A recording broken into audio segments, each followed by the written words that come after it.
Hello guys, welcome to new way coaching classes. Myself Raveena Borana. तो हम discuss कर रहे थे टाइप्स ऑफ प्रोनाउन के बारे में। ठीक है, मैंने आपको टाइप्स ऑफ प्रोनाउन के बारे में बताया था। What is pronoun? ठीक है, प्रोनाउन जो है वो आपके 7 टाइप्स के होते हैं, जिसमें मैंने आपको फर्स्ट वीडियो में जो है वो पर्सनल प्रोनाउन के बारे में बताया था। लास्ट वीडियो में मैंने आपको रिफ्लेक्सिव और एम्फेटिक प्रोनाउन के बारे में बताया था। ठीक है, अगर आप ये वीडियो फर्स्ट टाइम देख रहे हैं टाइप्स ऑफ प्रोनाउन, तो आप पहले जो है मेरा लास्ट के 2 वीडियो है वो जरूर देख लीजिए। ठीक है, आप जब स्टार्टिंग से टाइप्स ऑफ प्रोनाउन पढ़ेंगे तभी आपको समझ आएंगे। इस वीडियो में मैं बाकी के जो रिमेनिंग टाइप्स ऑफ प्रोनाउन है, रिलेटिव, इंट्रोगेटिव, डेमोन्स्ट्रेटिव और डिस्ट्रीब्यूटिव, वो मैं आपको इस वीडियो में बताने जा रही हूँ। So let's begin. So our fourth types of pronoun is relative pronoun. So what is relative? ठीक है, आपको वर्ड से समझना है। रिलेटिव, किसी ना किसी रिलेशन की बात हो रही है। ठीक है, तो वो आपके क्या हो जाएंगे? Relative pronoun. So what is the definition? The pronoun which do the work of joining two sentence. ऐसे प्रोनाउन जो 2 सेंटेंस को आपस में जोड़ने का काम करे, वो किस में आ जाएंगे? आपके रिलेटिव प्रोनाउन में आ जाएंगे। यानी 2 सेंटेंस का आपस में कोई ना कोई रिलेशन बना रहे हैं, तो ऐसे नाउन को, ऐसे प्रोनाउन को जो है हम क्या कहेंगे? Relative pronoun. And which are preceded by their antecedent, these are called relative pronoun. तो ये आपकी रिलेटिव प्रोनाउन की डेफिनेशन हो जाएगी। ठीक है, आपका जो है, मैंने आपको कंजक्शन के बारे में बताया। कंजक्शन में क्या होता है? कंजक्शन जो होता है वो 2 वर्ड या 2 सेंटेंस को जोड़ने के लिए काम आते हैं। ठीक है, बट यहाँ पे एक डिफरेंस है। ठीक है, कंजक्शन जो है वो सिर्फ 2 वर्ड या 2 सेंटेंस को जोड़ने के लिए काम आ रहे थे, या मोर देन 2 सेंटेंस भी हो सकते हैं। बट यहाँ पे 2 वर्ड को यूज नहीं हो रहा है, यहाँ पे सिर्फ और सिर्फ सेंटेंस। ठीक है, वर्क ऑफ ज्वाइनिंग 2 सेंटेंस। ठीक है, तो ऐसे प्रोनाउन जो 2 सेंटेंस को आपस में जोड़ने का काम करे, 2 सेंटेंस का आपस में रिलेशन क्रिएट करे, तो इस टाइप के प्रोनाउन को हम क्या कहेंगे? रिलेटिव प्रोनाउन कहेंगे। Here are some examples. The first one is I met the boy who had stood first. क्या एग्जाम्पल है? मैं उस बॉय से मिला जो फर्स्ट आया। कौन से बॉय से मिला? फर्स्ट। देखिए यहाँ पे 2 सेंटेंस यूज हो रहे हैं। I met the boy, एक सेंटेंस आपका यहीं पे खत्म हो रहा है, I met the boy। ठीक है, ये भी कंप्लीट मीनिंगफुल सेंटेंस है, मैं बॉय से मिला। Who had stood first, जो कि फर्स्ट आया है। कौन सा बॉय? जो फर्स्ट आया है। तो दोनों सेंटेंस को आपस में जोड़ने का काम किसने किया? Who। ठीक है, Who वर्ड ने दोनों सेंटेंस को आपस में जोड़ने का काम किया, दोनों में रिलेशन क्रिएट किया। यानी मैं बॉय से मिला। कौन सा बॉय? वो बॉय जो फर्स्ट आया है, जो फर्स्ट आया है। ठीक है, तो Who stood first। ठीक है, तो Who ने दोनों में क्या किया है? रिलेशन क्रिएट किया है। तो Who आपका क्या हो जाएगा? रिलेटिव प्रोनाउन हो जाएगा।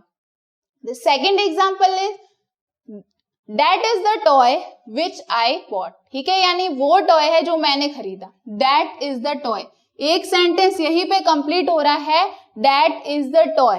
ठीक है, second sentence is I bought, जो मैंने खरीदा। ठीक है, अब दोनों का आपस में रिलेशन किसकी वजह से हो रहा है? Which, यानी कि ये वो टॉय है जो मैंने खरीदा था, ये वो टॉय है जो मैंने खरीदा था। आपस में दोनों का रिलेशन किसने क्रिएट किया? विच ने। तो आपका विच क्या हो जाएगा? आपका रिलेटिव प्रोनाउन हो जाएगा, बिकॉज विच ने दोनों सेंटेंस को जोड़ने का काम किया है, दोनों के बीच में रिलेशन क्रिएट किया है। The third one is this is the book that you gave me, यानी ये वो बुक है जो तुमने मुझे दी थी। तो दिस इज द बुक, एक सेंटेंस यहीं पे कंप्लीट हो रहा है। ठीक है, यू गेव मी, ये भी एक सेंटेंस है, लेकिन दोनों सेंटेंस का आपस में रिलेशन किसने क्रिएट किया है? दैट। ठीक है, यानी ये वो बुक है जो तुमने मुझे दी थी। तो दैट की वजह से क्या हो रहा है? दोनों सेंटेंस आपस में जुड़ रहे हैं, दोनों के बीच में रिलेशन क्रिएट हो रहा है। इट मीन्स दैट आपका क्या हो जाएगा? दैट आपका रिलेटिव प्रोनाउन हो जाएगा। ठीक है, सो आई एम अगेन रिपीटिंग, यहाँ पे जो है आपका हु, विच और दैट, इन तीनों वर्ड ने क्या किया है? 2 सेंटेंस को जोड़ा है और दोनों सेंटेंस के बीच में रिलेशन क्रिएट किया है। तो ये आपके क्या हो जाएंगे? रिलेटिव प्रोनाउन हो जाएंगे। ठीक है, it work as both pronoun and as a conjunction, ठीक है। तो जो रिलेटिव प्रोनाउन होते हैं वो एज अ प्रोनाउन भी काम करते हैं और एज अ कंजक्शन भी काम करते हैं। एज अ कंजक्शन क्यों काम करते हैं, तो मैंने आपको कंजक्शन के बारे में पार्ट्स ऑफ स्पीच में बताया था कि कंजक्शन क्या होता है, ऐसे वर्ड जो दो वर्ड या दो सेंटेंस को आपस में जोड़ने का काम करे, ठीक है। तो दो सेंटेंस को जोड़ने का काम कर रहे हैं और रिलेटिव प्रोनाउन भी क्या कर रहे हैं, दो सेंटेंस को ही जोड़ने का काम कर रहे हैं। तो इट मीन्स ये प्रोनाउन का भी काम करता है और relative pronoun as a conjunction भी यूज होता है। Now we will discuss about our fifth types of pronoun, that is interrogative pronoun, ठीक है। तो नाम से ही आपको समझ आ रहा होगा इंट्रोगेटिव, ठीक है। इंट्रोगेटिव वर्ड से ही हम समझ जाते हैं कि क्वेश्चन की बात हो रही है। किसकी बात हो रही है, क्वेश्चन की बात हो रही है, ठीक है। तो इंट्रोगेटिव प्रोनाउन क्या होता है, ऐसे प्रोनाउन, ठीक है, जो क्वेश्चन के रूप में जो है यूज होते हैं, यानी ऐसे प्रोनाउन, ठीक है, जो क्वेश्चन पूछने के लिए यूज होते हैं, उन्हें हम क्या कहेंगे, interrogative pronoun. Here is the definition, the pronoun which are use for asking question, ऐसे प्रोनाउन जो सिर्फ और सिर्फ क्वेश्चन पूछने के लिए यूज होते हैं, and hence they are called, क्योंकि क्वेश्चन पूछने के लिए यूज होते हैं इसीलिए हम इनको क्या कहते हैं, इंट्रोगेटिव प्रोनाउन कहते हैं। Here are the examples, like the first one is who is there, who is there, वह कौन है, ठीक है। तो यहाँ पे क्वेश्चन हु, क्या वर्ड यूज हुआ है आपका, हु, ठीक है। तो हु यानी कि कौन, ठीक है। तो ये यहाँ पे क्या हो रहा है, ये आपका प्रोनाउन है, हु क्या है, प्रोनाउन है, लेकिन ये क्वेश्चन के लिए यूज हुआ है, क्वेश्चन पूछने के लिए यूज हुआ है, तो ये आपका क्या हो जाएगा, interrogative pronoun. What do you want, तुम क्या चाहते हो, ठीक है, क्या चाहिए तुम्हें, तो व्हाट, तो व्हाट क्या हुआ है, ये भी क्वेश्चन के लिए यूज हुआ है, क्वेश्चन पूछने के लिए यूज हो रहा है। हुज बुक इज दिस, ये बुक किसकी है, तो हुज, ठीक है। तो हुज भी क्वेश्चन पूछने के लिए यूज हुआ है। Which of these book have you read, इसमें से कौन सी बुक तुमने पढ़ ली, तो विच ऑफ दीज, तो विच, ठीक है। तो आपका हु, व्हाट, हुज और विच, ठीक है। ऐसा नहीं है कि सिर्फ ये चार वर्ड ही होते, उसके अलावा भी जो है वाई है आपका, ठीक है, हाउ है, ये सारे वो वर्ड है जो सिर्फ और सिर्फ क्वेश्चन पूछने के लिए यूज होता है, तो वो सारे आपके क्या हो जाएंगे, आपके इंट्रोगेटिव प्रोनाउन हो जाएंगे, ठीक है। तो ऐसे प्रोनाउन जो क्वेश्चन पूछने के लिए यूज होते हैं उन्हें हम इंट्रोगेटिव प्रोनाउन कहते हैं, ठीक है। You have to note one thing, when these are used to join two clauses these are called relative, ठीक है। लेकिन क्या चीज बहुत इंपॉर्टेंट ध्यान रखनी है कि अगर ये सेम जो वर्ड है हु, व्हाट, हुज, विच, ठीक है, अगर ये दो सेंटेंस को जोड़ने के लिए, दो क्लॉज को जोड़ने के लिए अगर यूज हो जाए, ठीक है, दो क्लॉज को जोड़ने के लिए यूज होता है, तो ये सिमिलर वर्ड आपके क्या हो जाएंगे, रिलेटिव प्रोनाउन हो जाएंगे। क्या हो जाएंगे, रिलेटिव। रिलेटिव प्रोनाउन मैंने अभी अभी बताया कि रिलेशन दो सेंटेंस में क्रिएट करते हैं, वो होता है रिलेटिव, ठीक है। तो अगर स्टार्टिंग में यूज हो रहा है आपका, बिगिनिंग में ये वर्ड यूज हो रहे हैं हु, व्हाट, हुज, विच, तब तो ये आपके इंट्रोगेटिव कहलाएंगे। लेकिन अगर दो सेंटेंस को जोड़ने के लिए बीच में ये यूज हो जाए, ठीक है, जैसा कि मैंने आपको बताया था, मैं आपको लास्ट स्लाइड जो है फिर से बता देती हूँ, ठीक है। तो देखिए यहाँ पे क्या यूज हुआ था, हु, यहाँ पे भी क्या हुआ था, रिलेटिव प्रोनाउन में हु वर्ड यूज हुआ था, ठीक है। और हमारा इंट्रोगेटिव में भी हु वर्ड है, ठीक है। तो वर्ड को देख के हम नहीं बता सकते, सेंटेंस में यहाँ पे दो सेंटेंस को जोड़ने के लिए हु यूज हुआ, ठीक है। तो यहाँ पे सेंटेंस को जोड़ने के लिए यूज हुआ है, तो ये आपका रिलेटिव कहलाएगा, ठीक है। लेकिन यहाँ पे जो हु वर्ड है वो क्वेश्चन पूछने के लिए स्टार्टिंग में यूज हुआ है, तो ये आपका क्या हो जाएगा, इंट्रोगेटिव हो जाएगा। तो ये डिफरेंस आपको हमेशा ध्यान रखना है। मैंने आपको पार्ट्स ऑफ स्पीच में भी बताया था कि किसी वर्ड को देख के मैं नहीं बता सकती वो कौन से टाइप का है, ठीक है ना। तो जब तक वो सेंटेंस में यूज होगा उसके बाद ही आप उसका फंक्शन पता चलेगा, तभी आप बता सकते हो कि वो कौन से टाइप का है, ठीक है। तो यहाँ हमने हु का एग्जांपल लिया, अगर सेंटेंस को जोड़ने के लिए यूज हो रहा है, क्लॉज को जोड़ने के लिए यूज हो रहा है, तब तो वो आपका रिलेटिव प्रोनाउन होगा। लेकिन अगर बिगिनिंग में सिर्फ क्वेश्चन पूछने के लिए यूज हो रहा है तो वो आपका इंट्रोगेटिव प्रोनाउन हो जाएगा।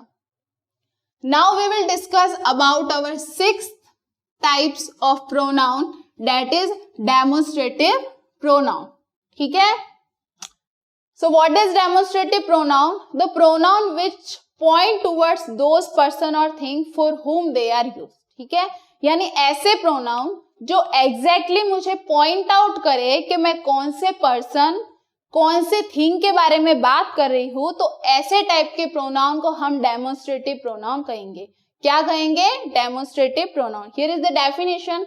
The pronoun which point towards those person or thing for whom these are used. ठीक है, पॉइंट आउट करे कि कौन से पर्सन या कौन से थिंग के बारे में बात हो रही है, उन्हें हम डेमोन्स्ट्रेटिव प्रोनाउन कहेंगे. ठीक है, इसके कुछ एग्जांपल है, जैसे आपका दिस, दैट, दीज और दोस. ठीक है, ये सारे आपके डेमोन्स्ट्रेटिव प्रोनाउन में आ जाएंगे.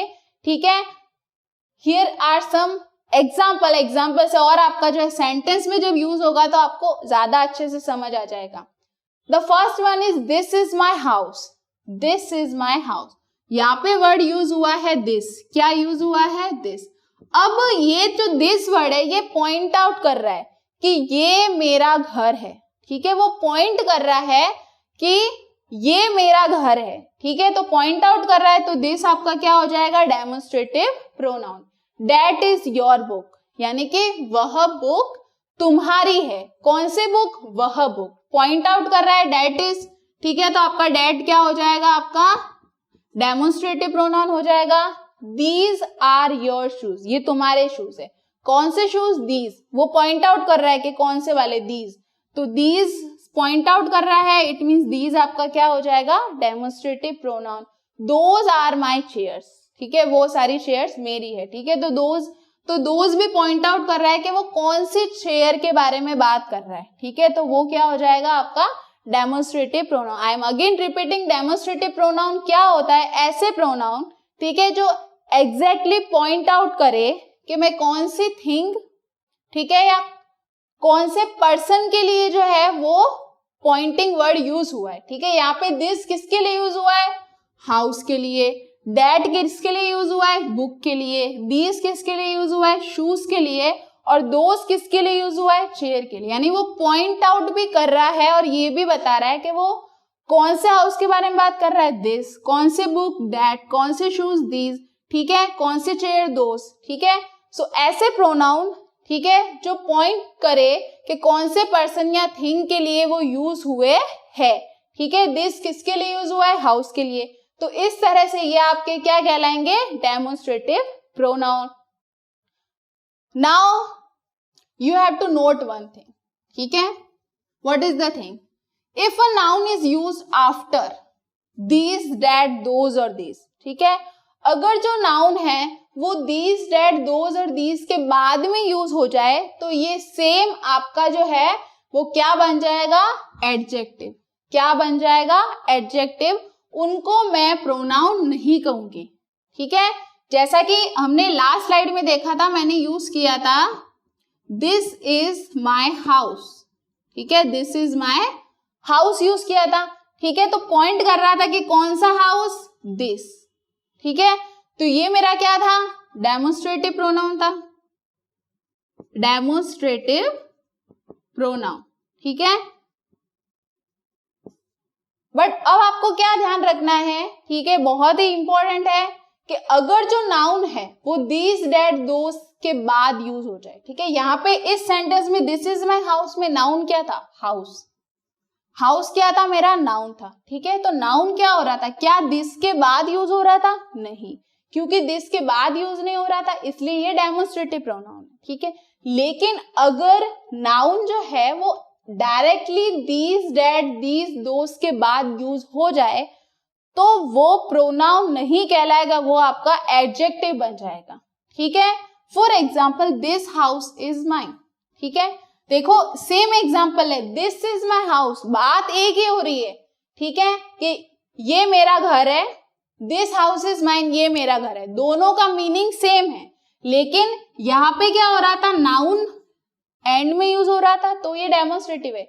लेकिन यहाँ पे जो नाउन है वो दिस के एग्जैक्टली बाद आ गया है. दिस के एग्जैक्टली बाद अगर नाउन आ जाए, ठीक है, यानी कि कोई भी डेमोन्स्ट्रेटिव वर्ड है, डेमोन्स्ट्रेटिव वर्ड जो पॉइंट करते हैं दिस, दैट, दीज, दोज, ठीक है। तो जो पॉइंटिंग वर्ड्स होते हैं जो हमें ये बताते हैं कि मैं कौन से पर्सन या थिंग के बारे में बात कर रही हूँ, वो हो जाएंगे आपके डेमोन्स्ट्रेटिव। लेकिन अगर डेमोन्स्ट्रेटिव में ऐसा हो जाए कि जो आपका नाउन है वो दीज, डैट, दीज, दोस के बाद अगर आ जाए तो वो आपका प्रोनाउन नहीं कहलाएगा, वो आपका एडजेक्टिव बन जाएगा। यहाँ पे देखिए दिस के बाद हाउस हो गया, दिस हाउस इज माइन, ठीक है। तो इट मीन्स ये आपका क्या हो जाएगा, एडजेक्टिव हो जाएगा। क्या हो जाएगा, आपका एडजेक्टिव हो जाएगा। यहाँ पे अब ये डेमोन्स्ट्रेटिव प्रोनाउन नहीं कहलाएगा। दैट बुक इज योर्स, ठीक है। दैट के बाद देखो नाउन यूज हो गया है, बुक यूज हो गया है। दीस चेयर, दीस के बाद नाउन यूज हो गया चेयर। दोज शूज, दोज के बाद शूज, ठीक है। मैंने सेम एग्जांपल लिए ताकि आपको डिफरेंस क्लियर हो जाए। दोज शूज, ठीक है। तो देखिए दोज के बाद आ गया है शूज।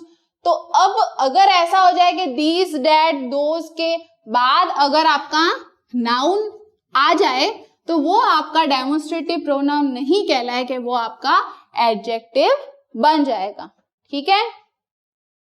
Like house, book. अब यहाँ पे जो आपका हाउस है, बुक है, चेयर है और शूज, ये सारे आपके क्या हो जाएंगे, एडजेक्टिव हो जाएंगे। क्या हो जाएंगे, एडजेक्टिव हो जाएंगे, ठीक है।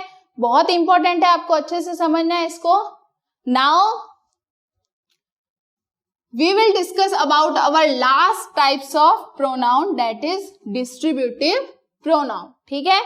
तो वर्ड से ही हम समझेंगे डिस्ट्रीब्यूटिव, यानी कि इसमें डिस्ट्रीब्यूशन होता है, ठीक है। डिस्ट्रीब्यूशन होता है कि मैं किसके बारे में बात कर रही हूँ, like this refers to a single person और अ थिंग, ठीक है। डिस्ट्रीब्यूट करता है, एग्जैक्टली बताता है कि सिंगल पर्सन या थिंग के बारे में बात कर रही हूँ, ठीक है। जैसे आपका ईच है, नन, एदर, नेदर, एक्सेट्रा, ठीक है। तो ये जो हो जाएंगे आपका, ये बताएंगे कि मैं कौन से सिंगल पर्सन या थिंग के बारे में बात कर रही हूँ, तो वो आपका हो जाएंगे डिस्ट्रीब्यूटिव प्रोनाउन, ठीक है। Here are the examples.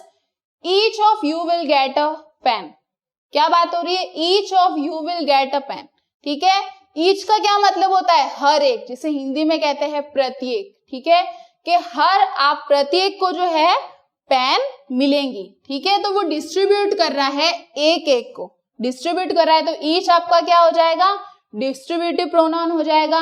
None of them took part in the race, इसमें से कोई भी रेस में पार्ट नहीं लेगा, तो नन, कोई भी नहीं, ठीक है। वो डिस्ट्रीब्यूट कर रहा है कि कोई भी नहीं, तो नन क्या हो जाएगा आपका, डिस्ट्रीब्यूटिव प्रोनाउन हो जाएगा। Neither of the newspaper is in English, ठीक है। कोई भी न्यूज़पेपर इंग्लिश में, तो नेदर, ठीक है। वो भी क्या कर रहा है, डिस्ट्रीब्यूट कर रहा है कि कोई भी नहीं, तो नेदर भी आपका क्या हो जाएगा, distributive pronoun. You can sit either side of the window, ठीक है। कोई भी साइड में बैठ सकते हो, ठीक है। तो ये भी क्या कर रहा है, डिस्ट्रीब्यूट कर रहा है। तो आपका ईच, नन, एदर और नाइदर, ये सारे वर्ड क्या कर रहे हैं, डिस्ट्रीब्यूट कर रहे हैं, तो ये आपके क्या हो जाएंगे, डिस्ट्रीब्यूटिव प्रोनाउन हो जाएंगे, ठीक है। थैंक यू सो मच, ठीक है। आज हमारा जो है टाइप्स ऑफ प्रोनाउन क्लियर हो चुका है, ठीक है। अगर कोई भी डाउट है तो आप कमेंट करके मुझसे पूछ सकते हैं। अगर वीडियो पसंद आए तो लाइक कीजिए, शेयर कीजिए, कमेंट कीजिए, और अब तक आपने हमारे चैनल को सब्सक्राइब नहीं किया है तो प्लीज सब्सक्राइब कर लीजिए। Thank you.